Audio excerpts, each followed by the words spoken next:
के भाग पड़ल बसमीज पे बर्फ के पानी रगड़त बानी बर्फ के पानी रगड़त बानी चीज पे बर्फ के पानी रगड़त बानी राजा हो अपना चीज पे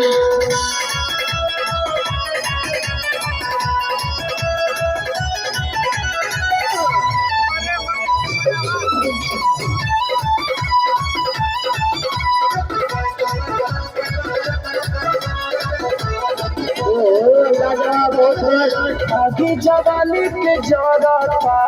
दोनों को दाम हमार बढ़ता कहिया ले आई बाई राजा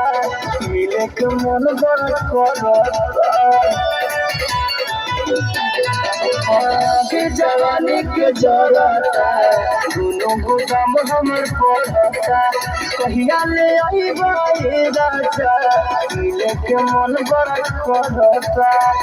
सोच सोच पछतात बानी रहेली हथवा मीज के